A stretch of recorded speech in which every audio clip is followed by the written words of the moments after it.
Inspired is dedicated to all the grandmothers and aunties whose voices weren't heard or listened to, and created for the daughters.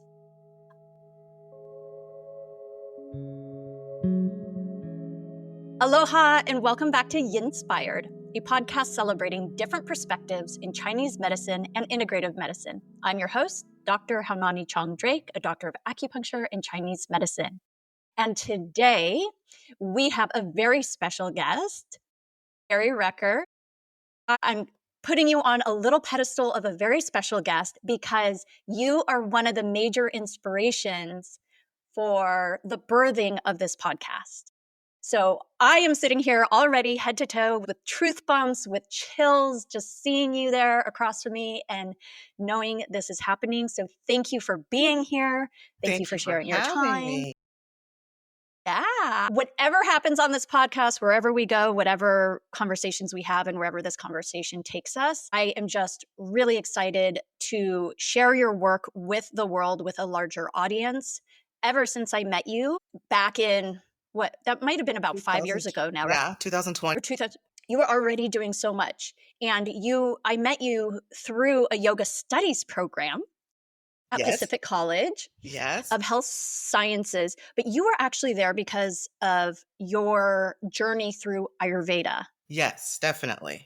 Yeah. So we will get into that in a bit, but I want to put some teasers for those who, just listen to the beginning of the podcast and think, oh, who is this person? And where we will eventually move into this conversation is your work now in Austin, Texas as the Zen Doula, but really focusing on reproductive health justice and racial equality in birth work.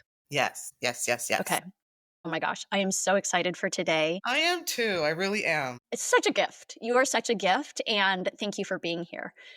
I'll make sure to put your full bio in the show notes, but in your own words, so our audience gets to know you a little bit and how you got to where you are today. I'm curious if you would mind sharing what your relationship with medicine and other forms of medicine or healing were like for you growing up, and how does that inform where you are today?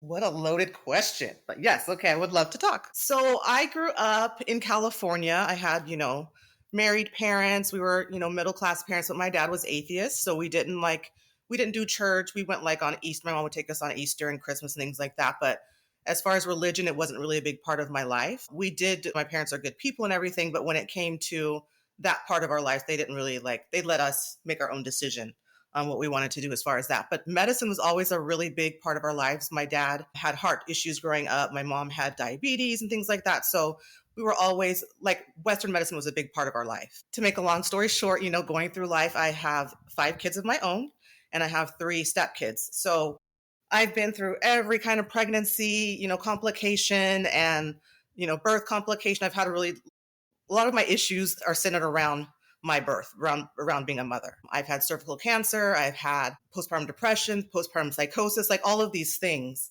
that have really gotten me to a point where I just want to help other women get through that point of that life that I was in.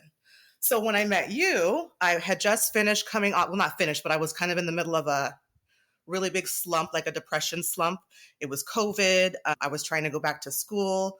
I was in a career that I wasn't really that happy in. And I was just having a lot of health issues. My hair was falling out. I wasn't sleeping.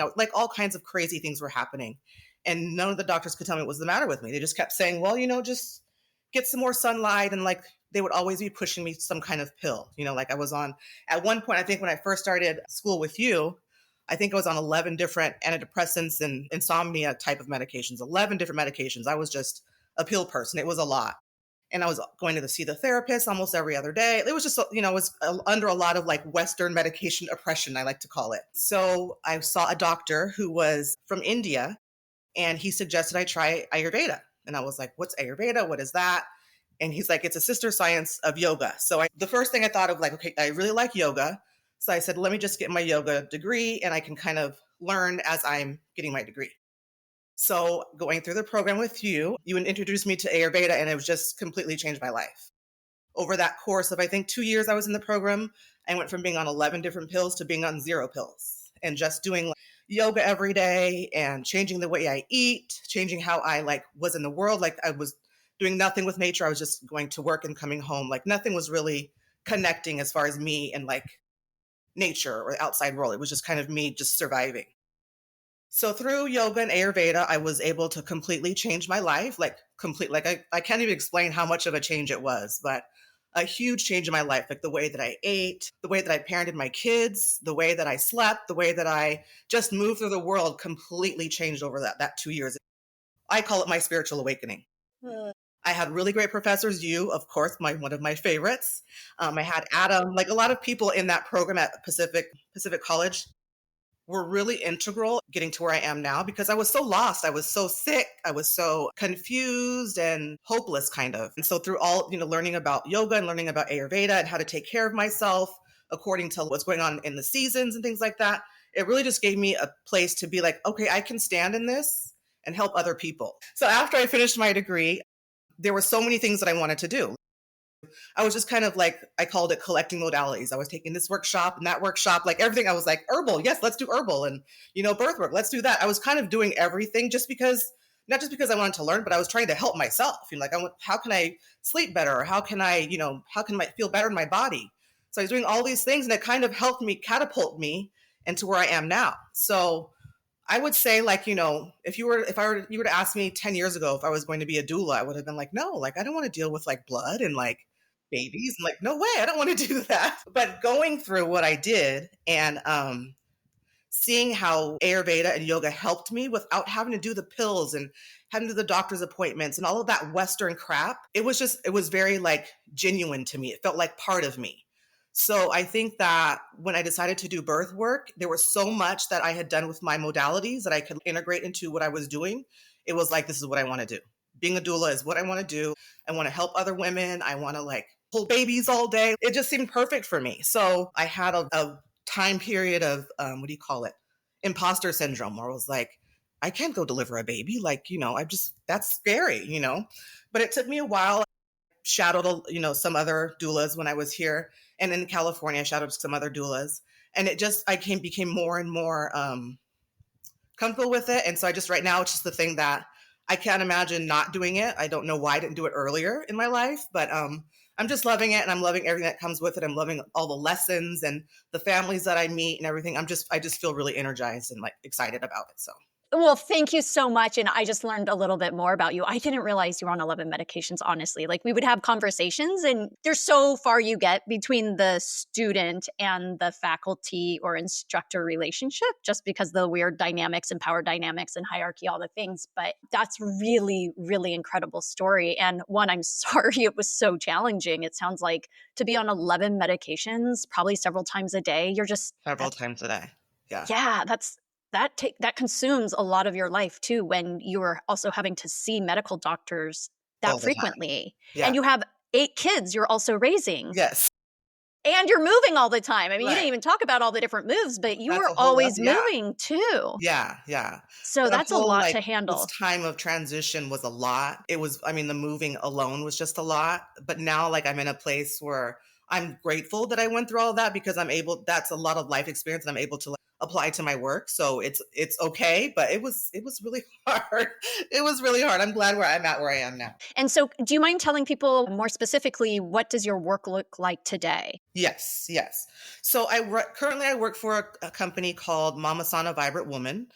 We are a grassroots. Well, we started out as a grassroots organization. Now we are nonprofit, and we only serve Black and Brown women in Austin, Texas.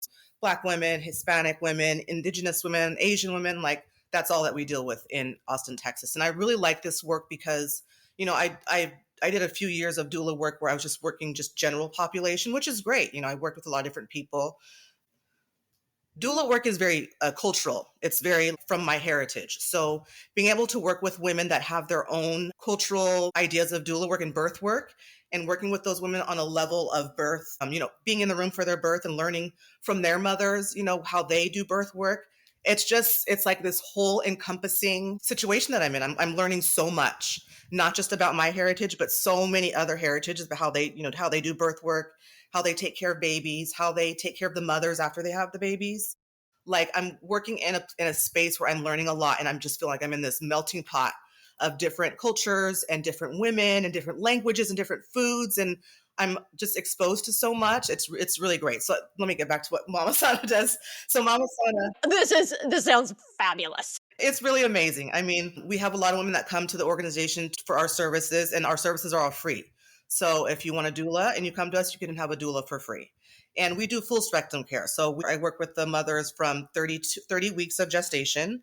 We do all their prenatal work with them. I'm there for their whole entire birth. And then I'm there for 6 visits of postpartum after. So I'm there for the full spectrum of their birth. So I'm working with these women. I'm in their homes. I'm working with their families. Like, it's very intimate. And it's an amazing experience, really amazing. A lot of these moms have never had a doula before, or maybe their moms are not in the state that they're in, and they just need that support. And so that's kind of my approach, is very like a motherly teacher kind of approach. So I really love taking care of these women and showing them how to take care of themselves and their babies. It's amazing. We have all kinds of services. We do rental assistance. We help with bills. We do childcare. We do all job readiness. We do all kinds of things to help women in our community, become better parents and better mothers. So it's amazing work. This organization is changing the game, it sounds like. I mean, Does. everything you just shared are things that I'm constantly ranting about. Yes. Like, for me as a military spouse, I wasn't near family either. I didn't have an auntie or a mother who could have been there and hold my hand or let me know about cultural practices that I knew my body was craving. Heck, I was already a graduate of Chinese medicine, was practicing it, and still didn't know what those postpartum traditions were, and the ones that my soul was craving, but there was no connection. So everything you're sharing is, I'm almost crying here, Sherri, honestly, because it's like, I've been wanting this. I've been dreaming about this with friends. We've been talking, why doesn't this exist? But it does exist. It does exist. And you're working there. Yeah. I mean, it's really amazing because doulas in general, we don't get like full-time jobs. We don't get like benefits. We don't get that kind of support. We just are kind of out in the community. But at Mama Sana, we have 3 full-time doulas, which I'm one of them. And we have full-time benefits. We get full-time pay. Like to be able to be a doula and be secure in your life and like know that you can pay your bills, you take care of my family through my work and this kind of work. I mean, I couldn't be happier. That is so meaningful.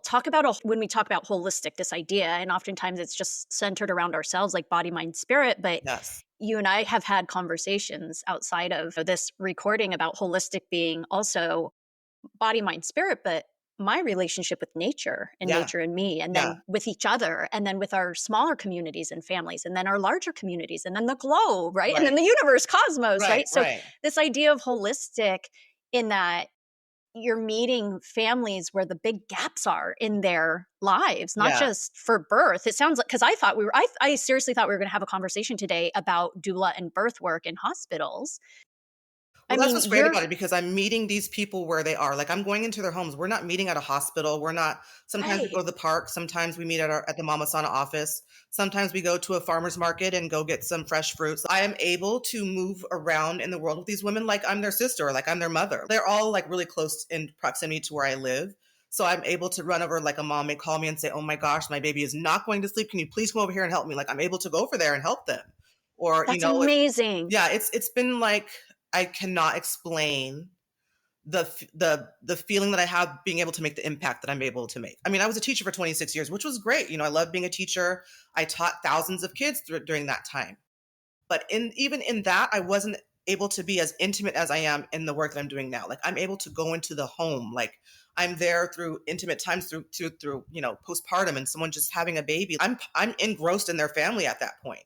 So when I'm there, like, my goal is always to help the family. How do I explain it? To help the family be able to do what I'm teaching them on their own at the end of the 6 weeks that I'm done working with them. So I'm not going in there and doing shift work. Like, okay, let's just get through the day. Let's change diapers. And that's not what I'm doing. We're in there teaching them baby massage, how to take care of your own womb, how to take care of your own mind, how to take care of your own body, your skin, your hair. We're in there doing like real work with these women. And what's great about it is a lot of the women that go through the program end up coming back to be a doula. Like, they'll get their training and they'll come back and be a doula. That happens a lot. A lot of the women that we work with, or that I work with now, were clients. So it's just like, it's amazing work. It's a really amazing work. The ripple effects that your organization, Mama Sana, is creating in Austin and beyond, honestly, because one of my big whys in the world, what keeps me moving in this world, is the health of a mother and a child is really the crux or the foundation for the health of the rest of the society. Very true. And this is what you're speaking to, right? It's Mhm. like you, in fulfilling impactful work in your community, is feeding, it's nourishing you. It's not just depleting you, Right. right? You're nourished. Mhm. Even though you might be working these crazy hours, I'm sure as a doula, you have crazy, They're insane. unpredictable hours. Yes.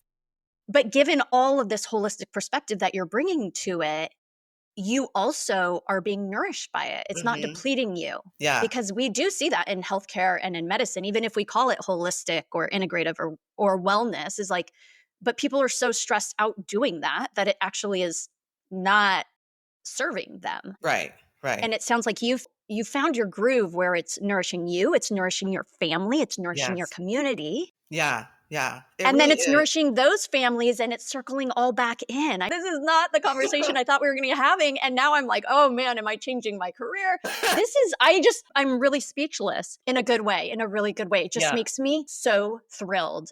Where my brain goes is, if there's one model of it, there can be other models of Yeah. this. Yeah. And there probably are. Are There you are. aware of Yeah. other models like this? Yeah, well, so I went into a conference. It was about racial equality in birth work, and our company was there, and there was about 5 or 6 other companies. They were all in Austin, Texas, that do similar work to us. There's one called Black Mama's Village. They do similar work to what we do. There's another company called Gals. They do like emergency, like if someone is having a need to do like right then and there, they send out emergency services. I mean, there's 5 or 6 organizations in Austin, Texas that are dedicated to social justice and reproductive justice. The birth work world in Austin is very, very, very rich. It's very motivating. It's very forward thinking. We're doing a lot.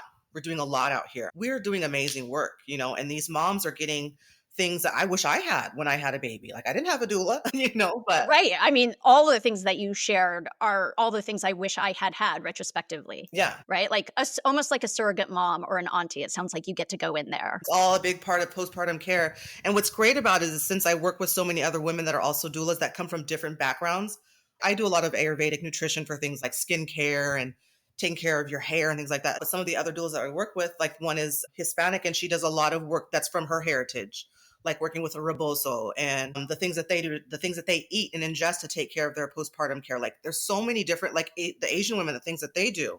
There's so many things that women do to take care of themselves, but nobody talks about that stuff.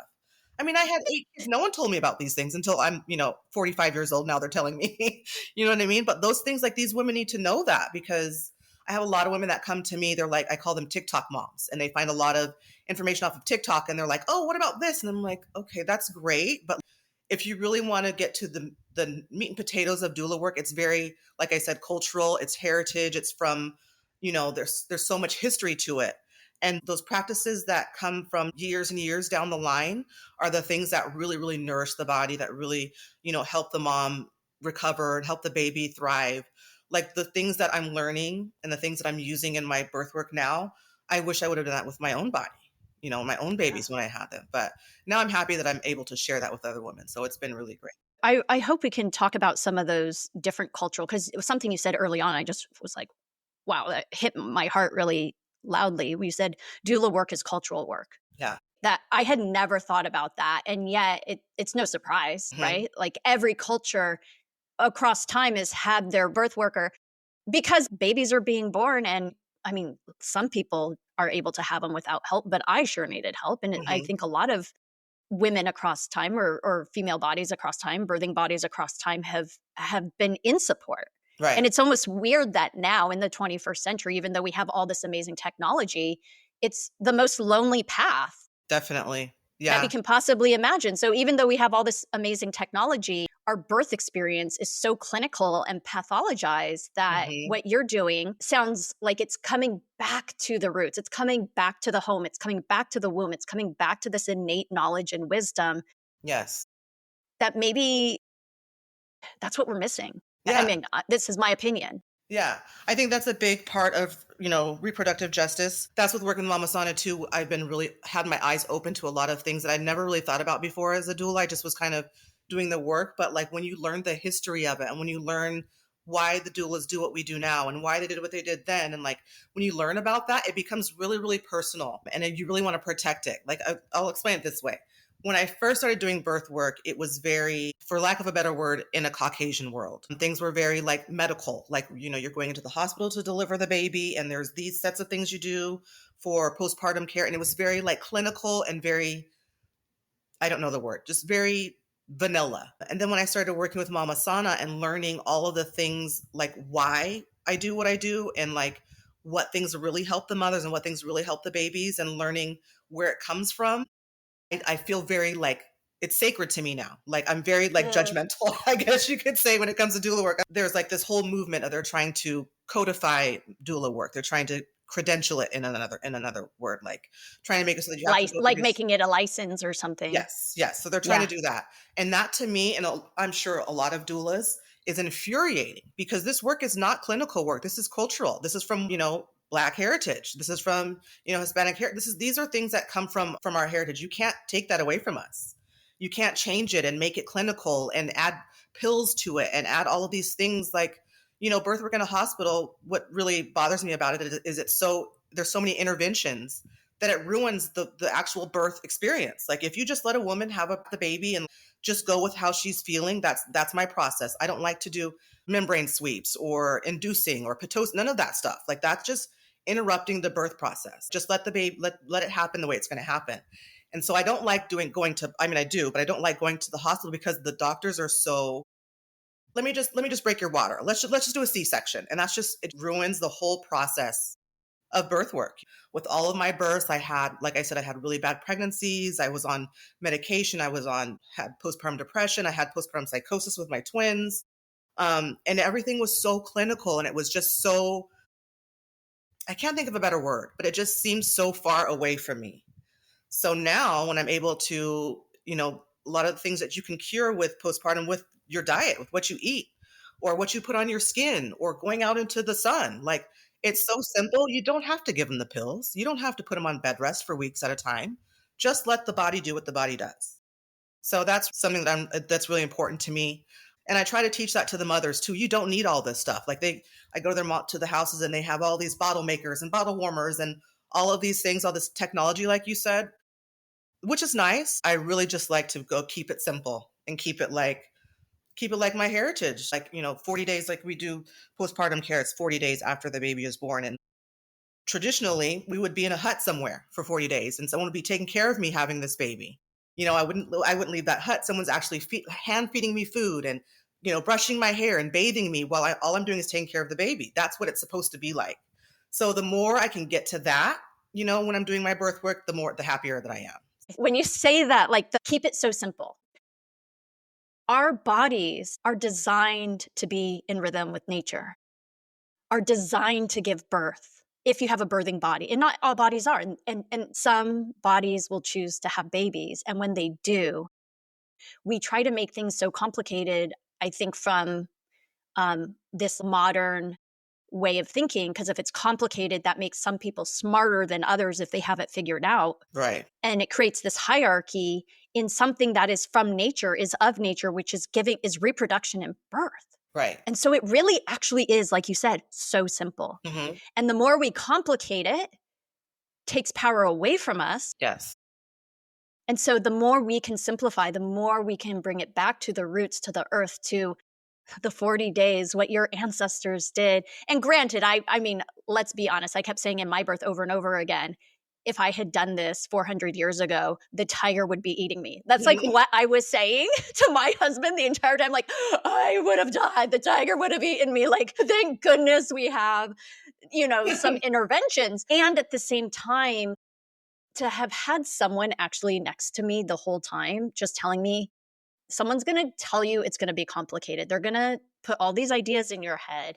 And I'm just going to be that person next to you saying, it's really simple. Mm-hmm. Trust your body. Right. You're part of nature. And I knew these things. Like I was already teaching these things. And yet when I was the patient, it all went out the window. I didn't remember any of it. Very true. Yeah. Yeah. So keeping it simple, like, can you give us an example of something maybe during the pregnancy, the prenatal part, that would be something we've made complicated that you really love bringing it back to keeping it simple? Well, I have a lot of moms that their doctors tell them not to exercise. Like they're just like, I don't want you to exercise. your ligaments are stretching. There's always some kind of excuse. You shouldn't exercise. And those moms have the hardest pregnancies because they're not able to move around their bodies. They're not able to go out into the sun and be around nature. It halts everything. So I'm always like, I know your doctor said to not exercise, but you've got to exercise. Go outside. Like, even if it's just going outside and taking a walk, or go, while your kid's riding her bike, walk alongside your kid. Just like little things. It's very simple. Just go out 30 minutes a day, take a walk, do some yoga in front of the TV. Like, those things can progress your pregnancy so much more than just laying in bed waiting for something to happen, Oh my gosh, and I can't even imagine the amount of leg and gluteal work or butt work that you need to squat in all those different Yeah. positions that your body is naturally going to put you in. If you hadn't exercised and prepared for that, your knees are giving out, your hips are giving out. Right. Well, what's sad about it is that if you're giving birth in a hospital, a doctor is not going to want you to be doing any kind of different positions. They want you to be on the back. You've got an epidural, that they want you to be on your back, and that's it. But when I go in, like doulas, when they go in the hospital, no, we've got to try all the different positions, every single thing that we can try. You've got to be moving.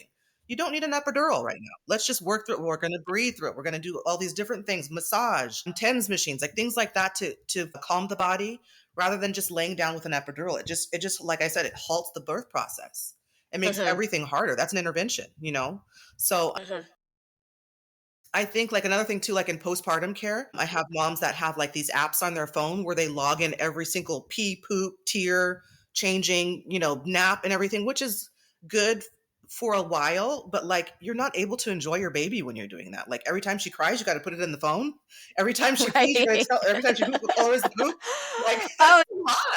you disconnect from your baby then every single Completely. time you do that. Completely. So, I'll go in and those moms will have those apps and I can see them. Like, they're not even looking at their baby. They're just like, okay, the diaper's green. Let me put that in there. Let me put this in there. And where's the connection with the baby? Where's the connection with the husband? Because we should be talking about when the baby just went pee, not looking at an app for it. You know what I mean? So those Yeah, kind you of could have the partner do that. Right. Have the partner mark all the things. Have the partner pull up the app. Right, But to have that eye-to-eye connection with the newborn is so important. Yeah. So those kinds of things. I mean, I know those things are out there to make things easier. Some moms need that kind of control to feel like, like they're in control of their life. I get that. But at some point you have to just be, like let things just happen and just kind of like learn the patterns of the baby on your own. Like, don't rely on an app and an alarm telling you, oh, the baby's going to wake up in an hour. Like, you should know that on your own. So I think that's important too. Yeah, keeping it simple. And like you said, control. I would think that this probably has a big connection, like a mirroring connection to this idea of racial equality in health and in birth work and reproductive justice, is that this idea of who has control. Yeah. Right. And if we've been told our whole lives, well, you don't have control in big and not so big ways, when it comes to our pregnancy, and this is my body, you get this mixed messaging of like, wait, my body's going through this thing that I can't control. I've been told culturally I'm not in control, right? Like, you're less than, and then all of a sudden here I have this app where I can be in control. Yes. Like, yeah, give it to me. I want the thing that's going to make me feel like I'm in control. But it leads you into actual disconnect. Like, it Yes. creates more separation. Yes, definitely. Yeah. Yeah. Yeah. For those people who are listening who may not understand what reproductive health justice or reproductive justice or racial equality in birth work, can you just give us a little intro? It doesn't need to be a PhD dissertation, but Yes. just a It little. won't be, but so reproductive justice is something that I've been working with, like I said, with Mama Sana, and we really center our work around making sure that every woman deserves a doula. So not everyone's going to get a doula, but we can go towards, making that happen. So reproductive justice, making sure that everybody has, not equal, but there's equity in what we're doing. So everybody has access to, the best doctors or the midwives or the doulas or hospitals or birthing centers. Just making sure that everyone has equal access to these things, because I'm only really knowledgeable about Austin, but in Austin, it's not that way. It's not equal out here. So it's just making sure that everyone has access to the best possible reproductive care that they can get. I mean, that goes from baby care to mom care, prenatal care, postpartum care, perinatal care, perimenopausal care. All of that stuff needs to be equal for everyone, because I could go on and on and on about the inequalities in Black maternal care and Black maternal death during birth.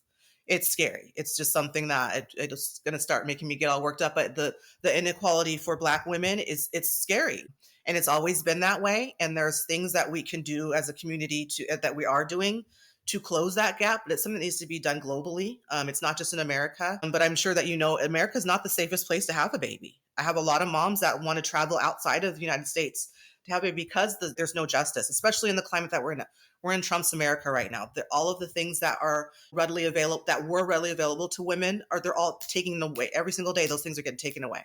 So it's falling on the communities to take care of these women, take care of these families. So that's why my work is so important. You never know what's going to happen with government funding. Is it going to be taken away, or is it going to be banned completely? We don't know. Every single day you wake up with Trump and something's happening. So we do what we can at the community level, at the family level, to make sure these women are taken care of. It's really important because a lot of Black women just don't know how to take care of their bodies when they're having a baby. They don't know how to take care of their babies. They don't have that maternal lineage to talk to. Sometimes those women, they don't have access to their moms or their aunts. Sometimes they're completely out here alone. It's just them having a baby. So being able to help those women and keep things more equal so that they don't feel so out of the loop when it comes to being a mother and raising your kids. A lot of those women, they're born into that, that kind of isolated, I don't, for lack of bad health care, they kind of accept that. That's the thing is equal, and it's not equal. There's a lot that needs to be done. There's a lot of advocacy that needs to be done. Women have to learn how to advocate for themselves with their doctors, with their midwives, with their nurse practitioners. Because, when I was younger and I went to get a pap smear and the doctor would say something I didn't know, I wouldn't ask a question. I would just be like, okay, I'll go home and ask my mom or whatever. But a lot of women are scared. Yeah, there's all this new terminology and things aren't explained well. So women are just kind of take it like, okay, that's fine. But they don't know how to take care of their bodies. They don't know what that diagnosis means. They don't know, what that medication is going to do to them. So it takes a lot of us at the community level to really, go into the community and help these women and teach these women about their bodies, how to take care of their babies. And a lot of times it goes farther than that, getting jobs and, all kinds of things like that. It just has to be equal. It's not equal right now. And I know there's like a debate in the doula world, like whether it is equal or not. And I just am from the world that it's not equal. Things need to be done. Women need to have more access. They need to be listened to. We need more women in healthcare. We don't need all these men telling us how to take care of our bodies. We don't need that. Like, that's not helping us. So there's so much work that needs to be done with reproductive justice and racial equality in birth work. But I think, I feel like I'm okay because I am doing something to do that. But I need everybody to be thinking about that. Everybody has a daughter. Like, I've got a 13-year-old daughter now. And I've got a 9-year-old and I've got a 20-year-old daughter. And parenting all three of them takes so much energy, especially when it comes to just talking about their bodies. Like before, I don't think I was really telling them about their bodies and how to take care of them. But now I'm like all about it, like talking about their periods. And they're like, oh my God, mom. But like, I think it's important for girls to learn when they're young, like learn how to take care of your body, learn what this feels like or what that means, because you're going to have a daughter, you're going to have to teach her one day, because the Western medicine world is not doing it. They're not teaching us that. So. Exactly. Yeah. Which is really ironic because the word doctor, from what I remember, the Latin root is to educate. Mm-hmm. And how far we've come from any education about the female body. Right. And not only just what it naturally does, but also when to pay attention for when things aren't right. Mm-hmm. And we don't always have to just run to a white coat or something clinical. Right.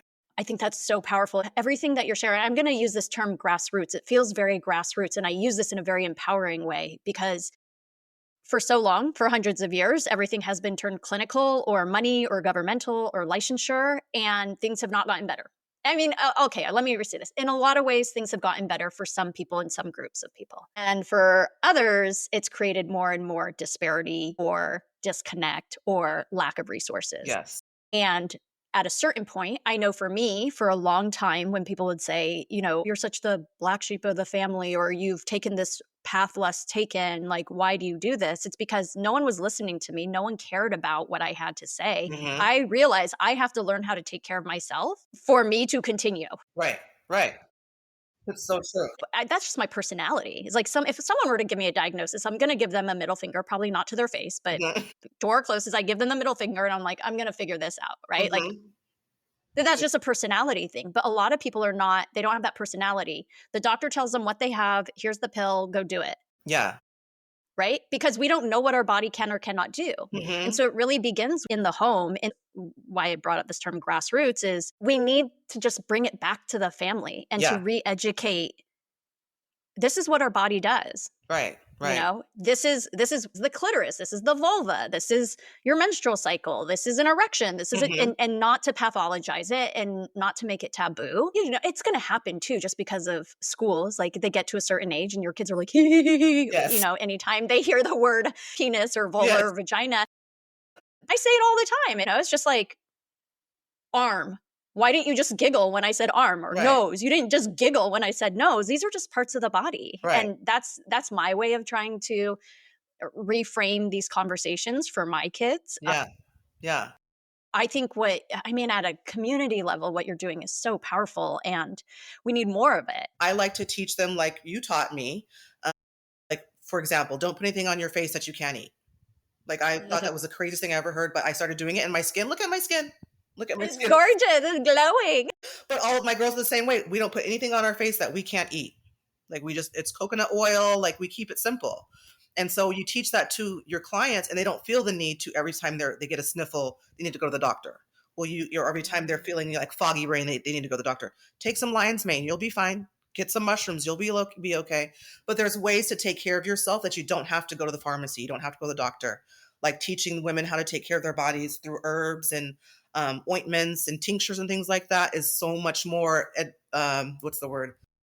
It's just better than having them go to the doctor and get those things. You don't have to pay for that. You don't have to go to the doctor and pay for all these pills. You can go to the grocery store and get some coconut oil or go get some lion's mane from your herbal store and things can, get better that way too. We say this all the time in Ayurveda. Why is it slipping my mind? Your pantry is your medicine cabinet, my husband right? took a picture of our medicine cabinet like 2 years ago where it was like full of all my medications that I had. And now there's nothing in my medicine cabinet. There's coconut oil in there. I've got like, little apothecary things of like herbs and things in our medicine. But we don't have medicine at our house anymore. We don't use Benadryl. We don't do any of that sort of stuff anymore. It's all like, we do a lot of mushrooms. We do a lot of herbal things. Like it's just easier for us. And teaching that to our kids, I think is great because you never know when they're going to have access to those things taken away. Like, are you going to always be able to go to the doctor? Are you going to always be able to go and get medicine? You may not be able to, but if you know that, I can just go to the forest and get some of these mushrooms and, that will help out with my back pain or whatever. That is so much more, it's so much more workable than having to deal with the doctor and deal with medication. Yeah. And you're still able to get access to a lot of the tinctures. Oh yeah. They're in Austin. Yeah, they have so many. I mean, there's a store, there's 4 or 5 stores that I'm in all the time, but they have all kinds of herbs. They can make the tinctures for you. There's lots of crystal stores out here. So I work with a lot of crystals as well, and they charge them and all these kind of holistic things, those kinds of herbal cultural things. It's so funny.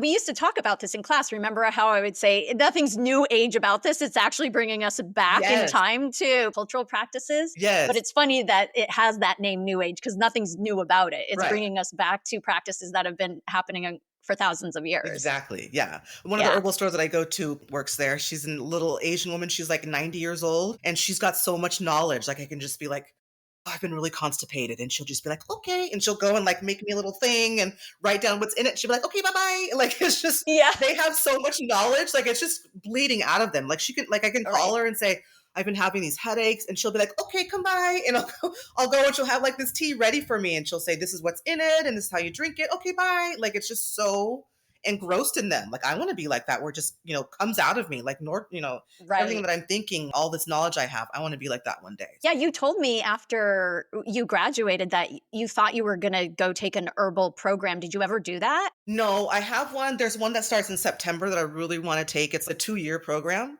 It's just learning about how to work with herbs and to make tinctures and oils. Yeah, to know how to process them and to turn them into tinctures. And that's so fun. Yeah, I would love to do that. Were you in the class where I taught the class how to make ghee? Yes, I was. And I still make ghee. You do? Oh, good. I still make that. Yeah. I mean, something as simple as that. Because ghee is, I about not faint, but I did that like stumbling walk. I was in a grocery store yesterday and it was $25 for a bottle of ghee. And I was like, OMG, just $25. the ability to make my own ghee saves me probably $25 to $50 a Yeah. month, just in ghee then, if Yeah. that's how much it is now that people are selling it for. Mm-hmm. And again, bringing it back to it's simple. You can make your own. And it's been branded, and there's all these diets that, it's ghee now. And so it just drives up the price, supply Right. and demand. But Right. if people know how to make their own ghee, and you make your own ghee, and you can teach your clients how to make their own ghee, Yeah. it makes a huge difference. Yeah, it really does. It really does. That's so beautiful. Can we talk about, you got a little emotional, and if you're like, nope, can't go there because I am going to get emotional, but it's something it's meaningful to me too. And I'm just curious to learn from you for a second, is this postpartum 40-day resting period of 40-day from your culture. Yes. And I didn't learn it until after I was already done having babies as well. But in Chinese medicine, there's also a 40-day sitting period. Is it So really? I would love, yeah. It's called sitting of the moon. Really? I don't speak Chinese, but it translates to sitting of the moon period, and it's a 40-day period. Like you described, essentially the birthing person is supposed to completely just nourish themselves, not interact with the outside world at all, Mhm. kind of just like sit with their baby, sleep with their baby, feed the baby, be fed themselves, and not that they're cooking. Like people are cooking for them and feeding Like actually them. and feeding them. Yeah. Yeah, Yeah. yeah. Like you don't do anything.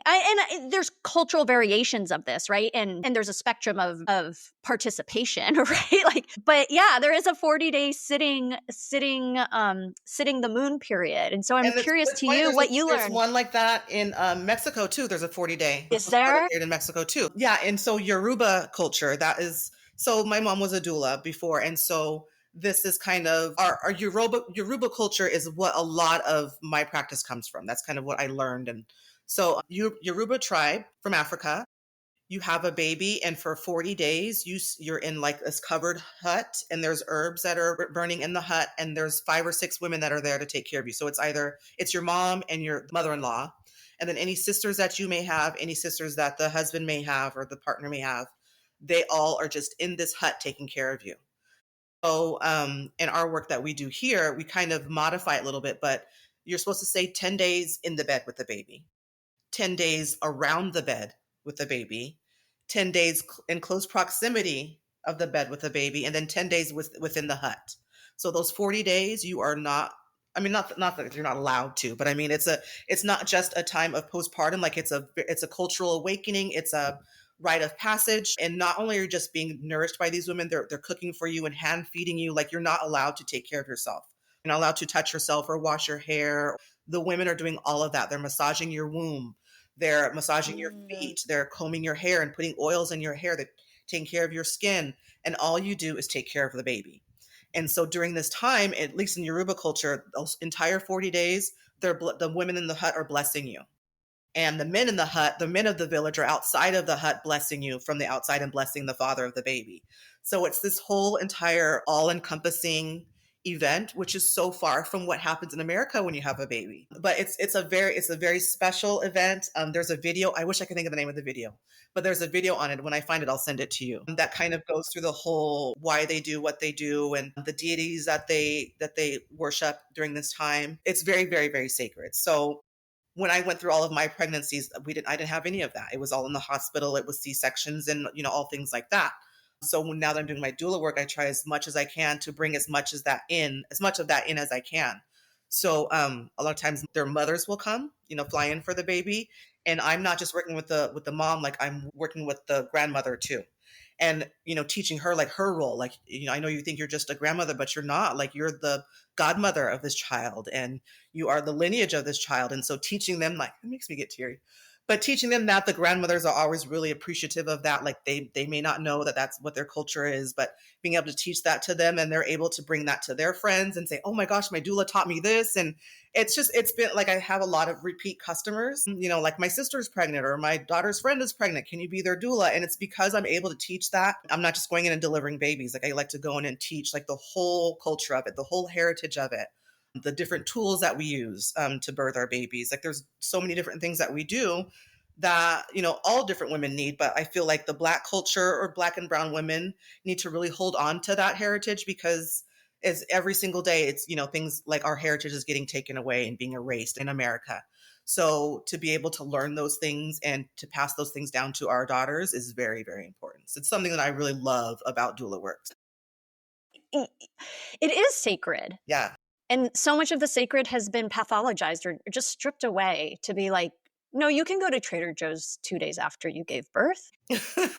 I mean, I have so many things I would have done different after I had my children. One of the posts that I saved of yours on Instagram made me stop and get teary-eyed. Says, a woman never forgets how she was treated during pregnancy, delivery, and postpartum, period. Never, period. And yeah, I mean, there are so many parts of birth and pregnancy that you have serious amnesia.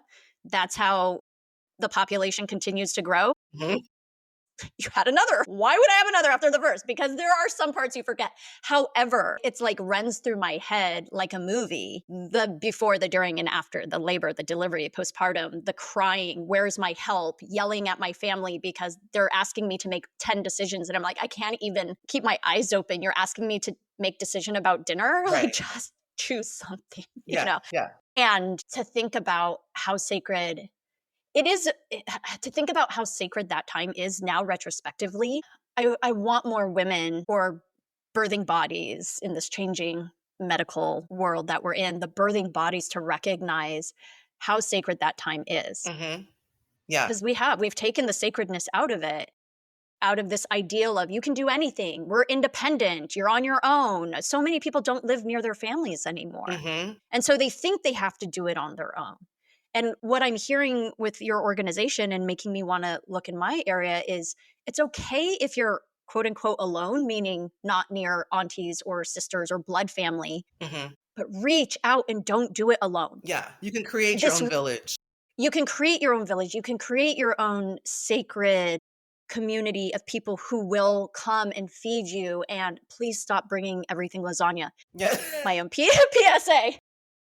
I agree. It's still hard for me to eat lasagna today, but to really like step into this from a community level rather than a clinical or pathology or needing it to be prescribed to you that you need this, but for all of us to step into these roles just as leaders in our community, and not leaders like you're going to get an award for it or you're going to be at a chamber meeting, but leaders in the sense of things need to be different. We know they need to be different. You wished it was different from you. So what can you do to step in and be that auntie, to be that sister, to be that grandmother, right? To chant and pray, or to just whatever your version of that is for that birthing person. Yeah. The ripple effects that this would create as this continues, as more and more women recognize this huge gap that was intentionally or unintentionally created, but there's a gap there in this postpartum period. Yeah. We need to step in. We need to fill those gaps. And this is how community continues. This is how the human population has survived. Yes. Right? Yeah. Is through birth work, is through keeping our women and our children sacred. Yeah. And educated. Yes. Yeah. Thank you for keep bringing that up. Yeah, because we can have this sacred ceremony or these sacred 40 days, but if we don't pass on that knowledge, then we end up where we are today.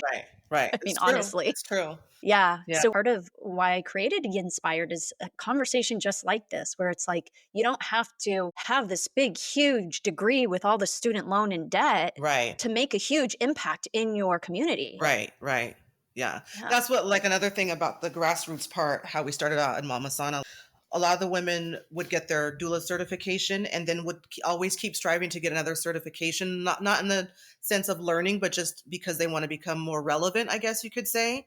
But it's funny because in birth work, it seems like, or it feels like, the less academic education that you have, the better doula that you are. Does that make sense? The more education that you have, like from the credentialed birth work world, it kind of stunts your growth as a doula. It kind of teaches you that this is the way that it's done and there's no other way. But when you're learning as a doula through the community and you're learning from other doulas in different states and other midwives, things like that, you learn from a different place. So you're able to pull knowledge from a different place. I think the best doulas are the ones that do it from the heart and that do it from a place of just improving things. Like, I just want to make things better for this person. Like, I'm not trying to, get some title, or I'm not trying to, be some head of a board or something like that. I'm just trying to make other women have a better birth experience than I had, and trying to teach them as much as I can so they can pass it on to their daughters, because that's how we all get better, is if everybody has the education, if everybody, is able to improve. Like, if you hold on to that knowledge, like I was talking to you about the credential they're trying to create for doulas, like, I just feel like it's going to be so detrimental to the work to do that, because when you put a credential and that kind of thing on a job, being a doula, I just feel like it limits it so much, and it makes it so sterile. Like, there's no growth from that. You're just, you're not really learning the grassroots part of it. You're not learning the holistic part of it. You're not learning the heritage and the cultural things. Like, you could still be a doula and do it that way, but I just think it's so much more meaningful when you're pulling from every other, place that you can. So, yeah. Actually, your conversation right now really reminds me of a major conversation happening right now in the East Asian medicine or Chinese medicine community, because it is a licensed profession in the United States. In the eye of law and the government, you are a healthcare worker licensed by the Board of Medicine in most states, not all states. Every state is different. But there's a big conversation too. Yes, it's medically recognized, and there's this integration happening in clinics and hospitals slowly, but it is happening because it does have this licensing on it. Like, it's really this like check of approval more than anything. Right. But the conversation is that stunting the medicine? Right? Has it stunted those people who would have been incredible practitioners, who maybe were trained in China, Korea, Japan, or even in the United States from an auntie or an uncle or a grandparent, but maybe they didn't have the means to then go to medical school for 4 to 6 years and do the board licensing and the exams. And so it becomes, again, part of this hierarchy in the US of like, if you have money and you have time and you have this privilege to take this route and become a licensed practitioner, you can do that. But we've really, in many ways, kind of dug ourselves a hole that not everyone feels comfortable in, because you're like, but there's so much of the medicine we've missed out because of this. I agree. I totally agree with that. I agree. Like, when I look for a doctor for my kids before I did all of this, I would look at who's board certified, who has been a doctor the longest, who has the most awards. But now when I look, if we go to the doctor, we don't go to the doctor very much anymore. But when we do, I'm looking like, where's their education from? Like, how long have they been doing this? Like, have they lived outside of America? Did they have their training in another country? Like, I'd rather have someone from another country. Like, things I'm looking for now are so much different than before, when I was focused on like the medical Western medicine side of things when I was younger. Now that I'm older and I have more knowledge about things, like, I look for the practitioners that are more, from the street, I guess you could say, the ones that really have that knowledge from their grandmother or from, their other country they came from. Like, that's much more important and much more rich, a better, practitioner than someone that just went to school and did all the tests correctly and all of that. Like, that's great for you, but that's not what I'm looking for. I know you have a very big interest in Ayurveda as well. And at one point you talked to me about doing a formal Ayurveda training, and I told you something similar, that I'm seeing that happen in the field of Ayurveda as it did in Chinese medicine, which is, in order to gain approval and want to be more integrated into the healthcare system, Ayurveda in the United States has gone down this path of becoming licensed or a recognized health profession that can be integrated in the allopathic biomedical system. And, when that happens, you have to adapt the medicine for this time and place, and they are naturally going to lose parts as well. Yeah. Right? That's what happened in East Asian medicine, in Chinese medicine. It's going to happen in Ayurveda. But it's also good too, because it creates more recognition and availability that some people might not have gone to see an Ayurveda doctor or a Chinese medicine practitioner or an acupuncturist because they weren't licensed. And so it's kind of this weird, it's this juggling act of, in one way, it promotes it and it gives more access to people because now it has that check of approval. And in another way, it like stunts the medicine in some way, or it makes the medicine have to alter, and it may not be in its fullest. Right. And I find myself wanting, it's just personality, but I have this dual thing where I want more people to have access. To me, it's all about access. Right. Yeah. So it's like, it's a both and scenario where in some ways, by making it more medical, it does improve access. And then on another hand, it changes the practice so much. It's like, well, was it worth it to get access for that? Right. I don't know. Yeah. I don't have any answers. I'm just sharing this because the healing practices that I'm really steeped in are just, they've gone through this. And so I'm able to share that with you. Mm-hmm. Yeah. Okay. So I'm curious because I think I know, but maybe I don't. I'm sitting here realizing, what's the difference between a doula and a midwife? Is a midwife more the medical version? Yes. So a midwife Okay. goes to medical school. She's like the medical, she can do everything that the doctor does. So she can do episiotomy, she can, deliver the baby, Okay. all of that stuff. Doula is not, I'm not medical at all. I'm only emotional, spiritual, cultural, support, physical support. Yeah, so the midwife takes care of the medical stuff, and then I support the mother and the father. So Okay. there's a big difference there. Like people always ask, do you want to be a midwife? And no, I don't want to be a midwife. A lot of doulas do, like that is their end game, is to be a midwife. But my end game, like my goal now is I really want to go to Africa, and I want to have a birth center in Africa and have one here in Austin and have them kind of like sister centers. So that's my goal. We've been Okay. Africa's a big continent. Yes, Where? Ghana. Okay. Ghana specifically. I was like, Africa's a big continent.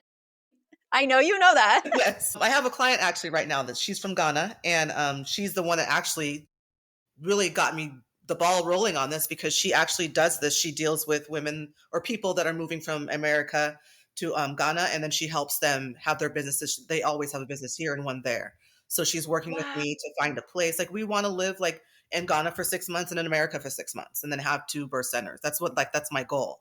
So I really want to do that. I really want to train doulas too. The doula training that I went to was really great. It was vast. We had a lot of knowledge, but I didn't learn any of those heritage things in my doula training. I learned all of that after I became a doula and, just working with other doulas and working with Mama Sana. So I want to create an all-encompassing doula training where it has, every culture, everything that they do. Like, I don't care if it's a 15-week doula training. I don't care. I want to learn about Asian and African, like everybody, like Yes. all the traditions that they have as far as birth work and postpartum care, and just make a full, like a really rich doula training to put out doulas that really are knowledgeable and that know everything and that are able to support their clients in every other way that they can possibly do. So that's my goal. I think you're going to have a lot of listeners contacting you. Oh, I hope so. That would be amazing. A lot of colleagues, friends, listeners who are somehow, prenatal, postpartum, fertility That would be great. adjacent. And so, yeah, you just planted that seed for me, and my head's going to start spinning now too. And I'll send people to you as well. Please do. This is just so incredible. This conversation has lifted me and filled me. I feel like I'm floating right now, and I just want to thank you. I didn't even know this is how I was going to feel at the end of this conversation, but I also have known from the first time we've talked outside of the very stale, academic environment that you were here to make a difference. Yeah. And yeah. I knew that, and you knew that too. You were going through your own stuff at the beginning, and you had to go through it to be where you are now. That's so true. What a gift. Yeah. Yeah, definitely. Yeah, because if none of that had happened to you, you wouldn't be where you are right now. I wouldn't have the motivation to figure out all these things out. Like I would just be, going through life. But I had some really hard life lessons and life things that happened to me that really catapulted me. Like I'm always ready to tell my story and tell people what I've been through, because no one told me what they were going through. Like me going through postpartum depression and postpartum psychosis, I had never even heard of that. No one talked to me about that. And my mom was a doula from psychosis. So What is postpartum psychosis? So postpartum depression is just, what they call the baby blues. And there's all different kinds of, there's a whole spectrum of that. And with all 8 kids or all 5 kids, I had some form of it, and it got worse with each baby. The last one, she was born in 2015. I had postpartum psychosis. So it was not just the baby blues, it was a mental break. So I didn't want to harm the baby. Like I didn't feel like I wanted to harm her, but I wanted to harm myself. So there was all those intrusive thoughts, like I want to drive my car off of a bridge, like things like that. It was very all encompassing. I'm the worst mother in the world. Like, I can't believe I had another baby. It was bad, and it took my perfect husband he was so great because he see me go through postpartum depression with all of the kids, and he saw me get progressively worse. And so when Trinity came along, before she came along, he had my therapy set up already.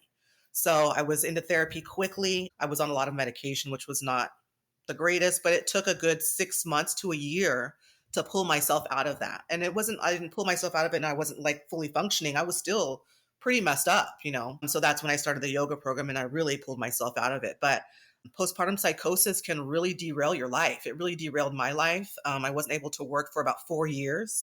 After that happened, it was just getting yourself from that mind state. When you have a baby, you're trying to take care of a baby and other kids, and trying to get your body and your mind back to where it was, is probably the hardest thing I've ever done. Probably the most difficult thing I've ever done, and my husband's ever done too. Like, he's actually thinking of getting his doula license to help the fathers, because I deal with so many dads that are also having a hard time. So we've been talking about him getting his doula license so he could help the dads and I can help the moms. But I mean, I just think that the partnership between a mom and a dad through a birth is so important. It's so important, especially when one of them is going through something like I was going through. If he didn't notice, if he didn't see me spiraling like that, because I'm really good at hiding it. Like you said, you didn't know I was going through depression at the time. I'm really good at hiding if I'm upset or if I'm sad, and I hid it for a really long time until I couldn't anymore. And so he like noticed and he got me help right away. We did therapy together. So now I can notice that in other women. I can say, oh, wait a minute, that's different than postpartum depression. And so I can get them help faster than I did. Oh my gosh. I got truth bumps again when you talked about your husband getting trained, and just, yes, the ripple effects of that. Because again, coming back to this holistic framework of, it's not just the birthing body's responsibility, Yeah, right? It takes a village to it birth a definitely does. child into this world. And we just think of it as like, buying something at the store, Mhm. click, pay, you're done, go home. Right. And it's not that at Not at all. all. Yeah. Yeah. Yeah. And to have everyone be supported would be, wow. Yeah. And it would help everybody and everything would change. Everything would improve if you have more support of the mom. Like, just start there, just start with more support of the mother. Things could be so much more helpful and can really improve just from that. I mean, you can say anything you want, but moms are we're the pillars of society. So you take care of the moms, your society is going to improve. This is hard to put in words. There's these moments and times where someone says something and your insides, that wise voice is yelling at you, are you listening? Are you Mhm. listening? And I can feel it. It's physiological. There's truth bumps. I call it, my DNA is swirling, right? Like, that's what Mhm. it feels like inside. And I didn't expect this today. I just know that when we hang up, I have to go find our local community. Well, what's so funny And about that is that's how I felt every day in class with you. Like, I really miss that, being in class with you and with Adam and everybody. Every day, just sitting on my bed and getting all that knowledge. I get off the phone and my husband be like, okay, calm down, calm down.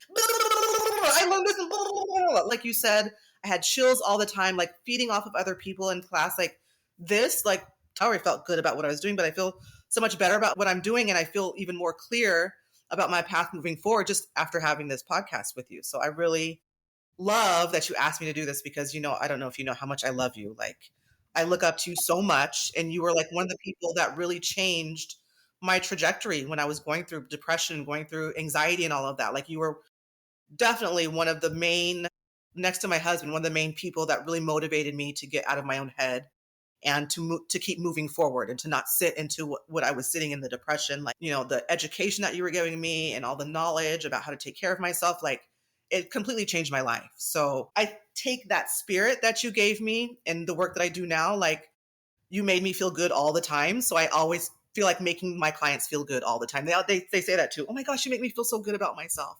And that's accredited to you. Like, I take that from you. You can really change someone's life when you really show the love and show that you see the potential. So I just want to say, like, that I really appreciate the way that you treated me the whole time that we were in class together. And even after, like, I really look up to you and I think you're an amazing, amazing person. So I don't want to well, now you got the tears. keep Sorry. I didn't mean to do that, but I just wanted you to know. To hear this, because like, I have my doubts too. I will be honest. I was looking up different jobs this morning. Like, maybe I shouldn't be doing this, And then we're sitting here and we're having this conversation, and I realize, like, that's the universe slapping me across the head again, being Yes. like, I can't believe you were even looking. I can't believe you were looking like, what? But no, you're amazing. And I don't know if you realize the impact you have on people, but just like the little notes you would send me, like, you're doing such a great job. I would carry that with me for weeks. But it's something about you that is very motivating and very nourishing and just genuine. And I just love you for that. So thank you for being you. Well, thank you. And I am so grateful that we've been able to keep this connection post school, because you are now part of my journey forever. As I told you, first day of class, I don't commit to teaching because it's just a one and done. Like, I commit full body, mind, and spirit to each and every person that Mhm. I'm in connection with. So you're stuck with me in a lot of ways, Sherri. I am. This has meant the world to me, and I really appreciate you so much and everything you've shared. If people want to reach out to you, what's the best way? Email me is the best way, sherrythezendoula@gmail.com. Reaching out through the website also is sherrythezendoula. .yoga. I'm just reaching out to me that way. Social media. I mean, just find me. Carrier pigeon, Okay, I'll put whatever. your Just find me. carrier pigeon. I love it. If I were only so talented, I'd do that. I will work on that. I will also make sure that all of your links are in the show notes so Okay, that perfect. people can easily find you. And I'll put your email. Thank you so much for sharing that as well. Well, if you're open to it, I'd love to have you back as a guest as I well. would love to. Okay. This was so fun. Okay. Yes. So I like at the very end to do a little rapid fire, just kind of learn a little bit more about you in a different way. Are you open to some Yes. rapid fire questions? Let's do it. All right. So first thing that comes to mind, and if it's not absolutely 100% truthful, that's fine too. This is just for fun. So what is the best advice you ever received? The best advice I received is if you do something that you love, you'll never work a day in your life. Very true. What about worst advice you've ever received? Don't follow your heart. People like my dad has told me before, like, don't follow your heart. You're too emotional. Go with what your brain says to do. And every time I do that, it never works out. So I'll go with my heart. Do you consider yourself a morning bird or a night owl? I'm a night owl. Definitely a night owl, especially in birth work, doula work. I'm up at night a lot with the babies. So in the mornings, I like to sleep into like 11. So I'm definitely a night owl. All right. What's your favorite food treat? Food? I think Mexican food is probably my favorite. If you would have asked me last week, I probably would have said Italian, but I think Mexican food's my favorite. What about your favorite beverage? Ashwagandha tea is my favorite right now. It like completely relaxes me, but without making me lazy. So I love it. I love that tea. Yeah, ashwagandha is more of an Ayurveda tea. Mm-hmm. Yeah. Yeah, good. Can you think of a book that changed your life or changed your mindset in a meaningful way? There's a book called Fat Birth, and it changed my mind frame on birth because I had always thought of birth from my mindset, like being a married woman having babies, but Fat Birth kind of goes along the lines of all different kinds of births that I didn't really think about in different situations. So I really like that book. I think every doula should definitely read that book. Okay, finish the sentence. Be the type of person who. Be the type of person who leaves whoever you're dealing with in a better state than when you met them. What would you do if you weren't doing the current work you're doing today? If I wasn't doing this, I don't know. I don't have any idea what I'd be doing if I wasn't doing this. I would prefer to be a rich housewife, though. Well, I love your answer, because the reason why I ask this is oftentimes when you are doing your work that you feel like it's your sole purpose work, you don't want to be doing anything else. I really don't. Okay, the final question. What is your one wish for healthcare? My one wish for healthcare is Black maternal healthcare has major, major improvements. Like, it would be great if there was complete equality across the board. That is something that I would love to have. I would love to have Black women be able to go into a hospital and not be afraid to have a baby. So that is my main dream, like all-time main dream right there. Well, I am going to hold that. I share a similar vision, so I'm going to hold that in my heart as well. Thank you. Thank you. Thank you.